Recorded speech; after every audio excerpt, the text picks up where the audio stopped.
Snow fell in soft sheets across the ridgeline, muffling the world into a white hush. The train whistle sounded once, long and low, before fading into the mountains. Clara stood alone on the small platform, suitcase clutched tight, breath trembling in the cold air. The letter she'd carried for 2,000 miles was folded in her pocket, the ink nearly smudged from her fingers. Come to Whisper Valley. I'll meet you at the station. Elias Boone. She'd read those words so many times she could see them when she closed her eyes. They were the reason she'd left everything behind the boarded-up house. The city noise, the nights when the world felt too large. Somewhere in these mountains lived a man who had promised safety. A future, maybe even kindness. The crunch of boots on snow made her turn. He was there, taller than she'd imagined, broad-shouldered beneath a wool coat lined with fur. His beard was dark, his hair wind-tossed, and his eyes, clear and steady as lake ice, met hers without hesitation. You must be Clara. His voice carried warmth that the wind couldn't steal. She nodded, unable to form words. I'm Elias, he said, stepping closer. The road's long, and the storm's coming faster than I'd hoped. Best we start. He took her suitcase without asking and lifted it, as if it weighed nothing. She followed him down the trail toward a waiting sleigh, the air crisp with pine and wood smoke. The horses snorted, stamping clouds into the cold air. When Elias helped her up, his gloved hands swallowed hers completely. Wrap the blanket around your legs, he said. The ride's an hour, maybe more if the wind fights us. As they started off, the bells on the harness jingled softly, the only sound besides the steady creak of snow beneath the runners. Clara tried to speak but stopped, her words felt small against the vastness of the valley. Elias glanced at her, then back to the trail. You've never seen country like this before. She shook her head. Never this quiet. Quiet can be good, he said. Lets you hear your own heart. The sleigh wound through fair trees heavy with snow, past frozen streams that glimmered like silver ribbons. Clara watched the sky darken to indigo. Every few minutes Elias leaned forward, checking the road, adjusting the reins. Even in silence, his presence felt certain, like the mountains themselves. When they reached the cabin, night had fallen. Smoke drifted from the chimney, and golden light glowed through the frosted windows. He jumped down first and offered his hand. She hesitated only a second before taking it. Inside, the warmth wrapped around her instantly. A fire burned bright in the stone hearth, the scent of pine and baked bread filled the air. 2 mugs waited on the table. I wasn't sure which you'd like, he said, hanging his coat on a hook. Tea or coffee? Tea, please. He poured it carefully, his movements deliberate, quiet. You can set your things by the stove to dry. Clara did as he said, her fingers throwing slowly. This is your home? She asked, glancing around. Ours now? If you'll have it, he answered simply. Built it myself, after the old one burned. Still a few drafts I haven't found. The words ours now made her heart stumble. She looked down at her hands. It's beautiful. He smiled faintly. It's honest. That's better than beautiful. They had bread and stew, the kind that tastes of patience and salt. The fire popped softly, throwing gold across the log walls. Elias asked gentle questions. How long the train ride was? If she'd eaten that day. But he didn't press for details about the life she'd left behind. When she yawned, he rose and fetched a lantern. I'll show you a room. He led her to a small space just off the main room. A quilt covered the bed, a window looked out toward the dark ridge. You can rest as long as you need, he said. Tomorrow we'll fetch water and check the traps. But tonight you're safe. Those words settled over her like another blanket. You're safe. She wanted to thank him but couldn't find the right way. Instead, she nodded and whispered, Good night. Good night, Clara. After he left, she sat on the edge of the bed, listening to the wind whip against the shutters. The firelight from the main room flickered through the crack beneath the door. Every so often she heard him moving, stacking wood, latching windows. There was comfort in that rhythm, a reminder that someone strong stood between her and the storm. She thought of how people back home had laughed when she told them she'd answered an ad for a mountain man's bride. You'll vanish into the wilderness, they'd said. Maybe she already had. But sitting there, wrapped in warmth, she didn't feel lost. She felt like the world had finally stopped chasing her. She lay down, the quilt heavy and soft.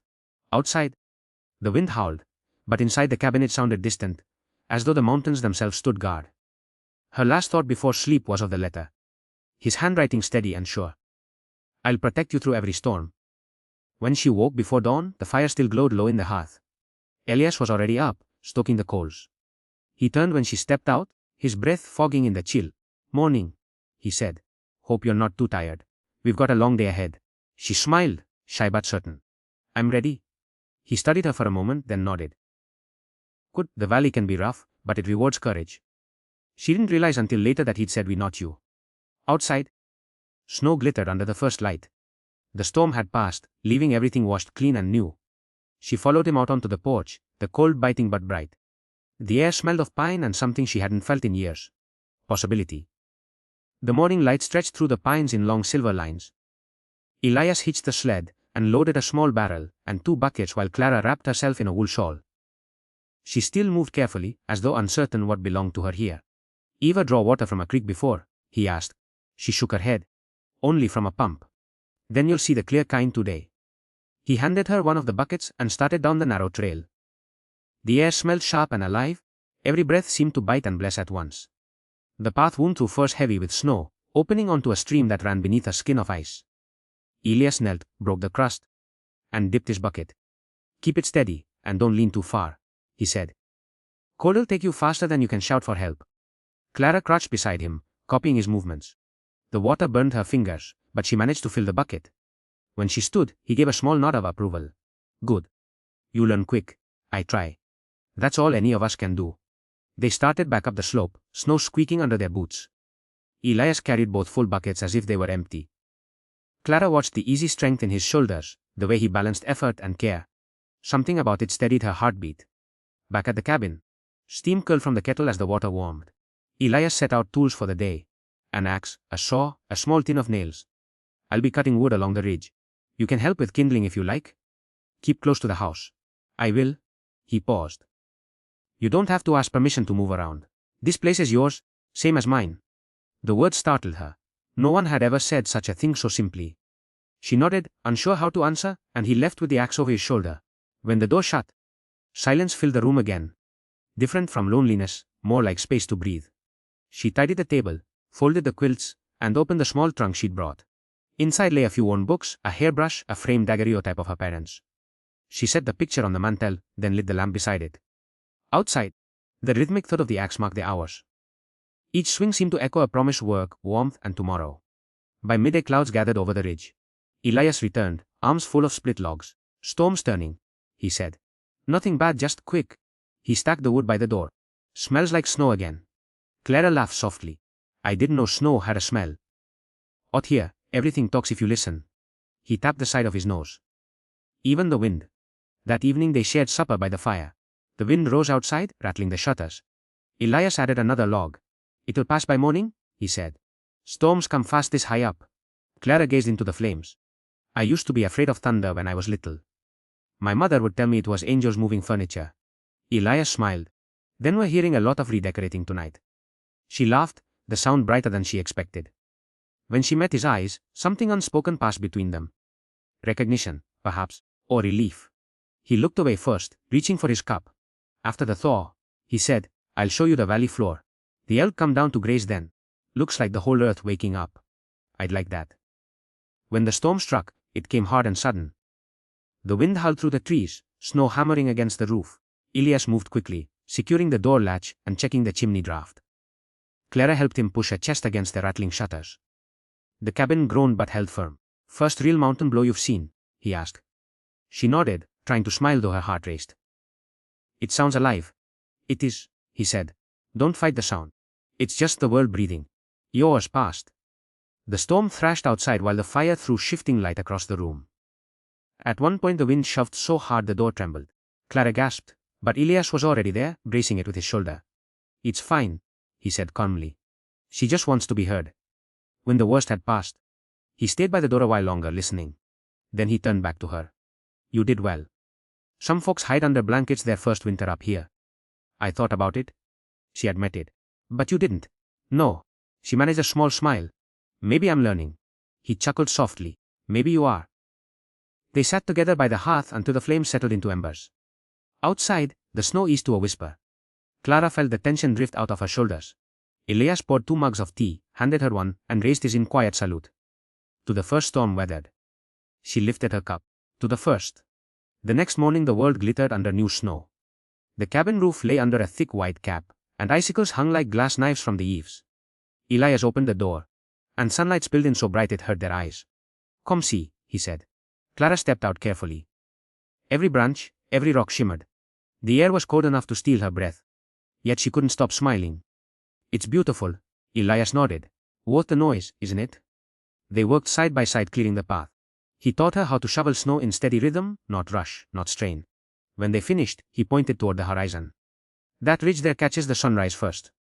Tomorrow, if you're awake early, you'll see the peaks turn pink. It's worth losing a little sleep. That night, Clara wrote in her small notebook, by the fire, storms don't always mean danger. Sometimes they mean change. When she looked up, Elias was sharpening his knife at the table, eyes half on the blade, half on the window. The lamplight caught in his hair. He looked up then, and their gazes met again. No words were needed. The storm outside was gone, but something new hummed quietly between them, transforming like a path under fresh snow. Days lengthened, and winter began to loosen its hold. Icicles melted from the eaves, dripping in slow rhythm, and the creek below the ridge ran louder each morning. Clara marked the passing time by chores. Feeding the hens, mending seams, stacking kindling. The cabin that had once felt like a stranger's shelter was beginning to sound like home. Elias worked long hours cutting timber for a new fence. Sometimes she caught him humming tunelessly while he worked, a habit she'd never expected from such a large, quiet man. When he saw her watching from the porch, he'd lift a hand in greeting before turning back to his work, the motion steady and sure. One afternoon, she packed a small basket with bread and apples and walked down to the clearing where he was setting posts. The sun was warm enough that snow steamed where it met the ground. Elias straightened as she approached. "Brought you something," she said. He brushed sawdust from his coat. "You didn't have to. I know, but you've been out here since dawn." She opened the basket and set it on a stump. "Bread's not fancy, but it's fresh." He smiled. "Quick, genuine. Then it's perfect." They ate in companionable silence while a hawk circled far above. Clara studied the sky. Back east, everything felt so close together. Buildings, people, noise. Here it's like the world finally learned to breathe. Elias chewed thoughtfully. "That's why I stayed after the fire. Thought if I rebuilt out here, maybe I'd remember how to breathe too." She hesitated. "What happened?" He looked toward the mountains. "Lost my wife 4 winters back. Fever took her quick." Clara's heart sank. "I'm sorry." He nodded. "Wasn't anything to be done. For a while I thought about leaving, but the land wouldn't let me. Kept whispering that there was still work to do." The silence that followed wasn't heavy. It was the kind that made room for understanding. Finally, Clara said, "Maybe the land knew you'd need someone to share it with again." He met her eyes and didn't look away. Maybe it did. They finished the meal and walked back together, the air alive with thawing scent. For the first time since arriving, Clara matched his stride. That evening, clouds rolled in, soft and low, promising rain instead of snow. They stood on the porch watching the valley darken. "Tomorrow'll bring mud," Elias said. "Best wear boots you don't mind ruining."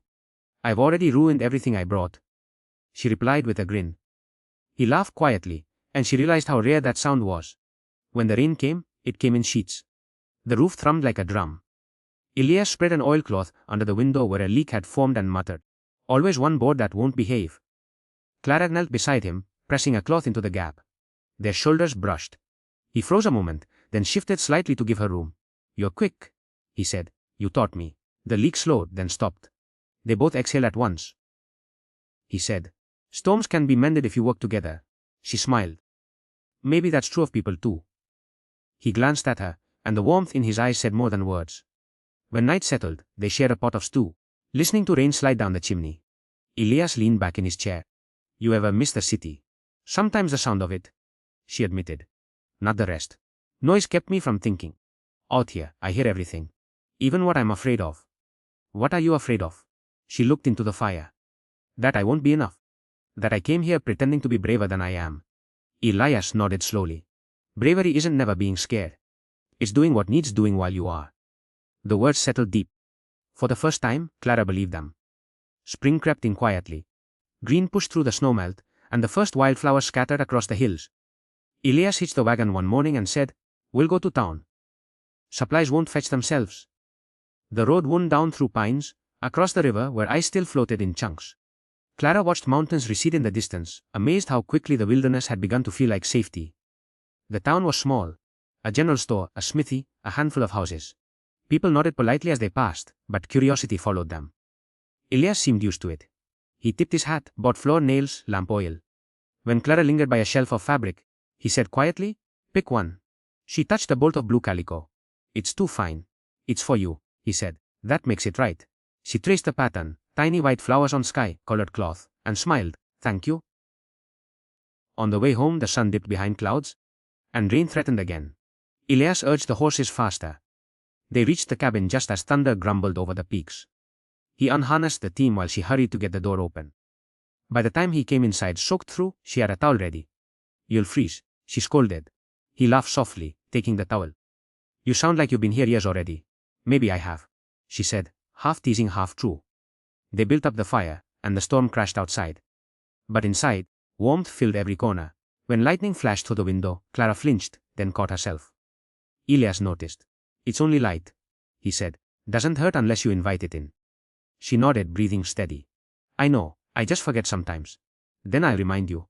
The words hung there, simple, solid. Promise? Not poetry.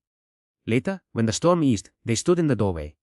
Moonlight spilled over the valley, turning every drop of rain into silver. The air smelled of wet earth and pine. Elias looked at her and said quietly, You've done more than brave these storms, Clara. You've changed them. Somehow they don't sound so lonely anymore. She felt tears sting but didn't hide them. I used to think storms were something to fear. Now I think they're how the sky learns to let go. He smiled, small, proud. Then you've learned the mountain's secret. The night stretched calm around them. The wind that once howled now hummed soft through the trees. Inside the cabin, the fire burned low, its glow steady as a heartbeat. Clara closed her eyes for a moment, listening.